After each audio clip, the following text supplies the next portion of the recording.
Hello, my loves, and welcome back to Along This Spiritual Journey.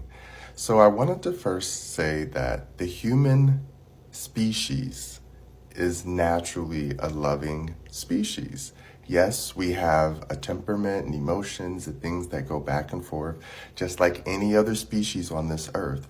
But our natural state of being are docile, relaxed, loving creatures of community, collective conscious, group activities, subcultures, trends. These are all the things we create as humans because it's in our DNA to want to have some type of community. It doesn't mean that it has to be you going out and actively being a part of a big group. Sometimes it just means having like-minded individuals that you can collaborate with, talk to, or just check in with, and they make you feel good. This is what TikTok is for. The reason I wanted to pick this topic is because I've noticed there's a lot of people who get offended by other people's need for different ways of some emotional support. What I mean by this is think about something when someone's upset and they're really frustrated and they're angry and they're talking and lashing out or they're just venting, and you, a caring, maybe natural, nurturing person, wants to just naturally give them a hug and be like, oh, it's okay, and they push you away. Now you feel offended because this person doesn't want to receive love the way that you want to give it.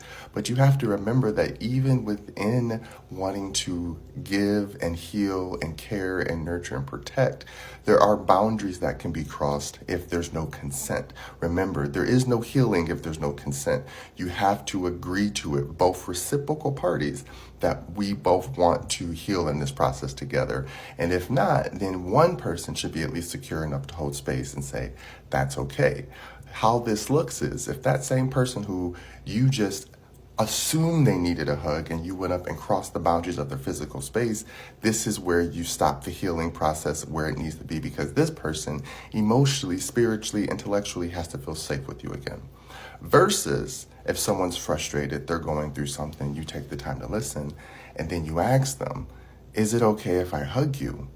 Versus just taking a hug or just, you need a hug, because now it's putting them in a place that they feel defensive as if they need you, and they might not. Sometimes they just require someone to hold energy for them.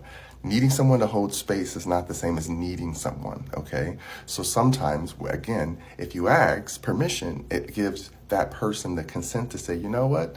I might not need a hug today, but they might come back to you another day and say, hey, is it okay if I still get that hug? And that's when you have that space to hold and say, of course, baby. And you give them the love required. I hope that makes sense. Love ya.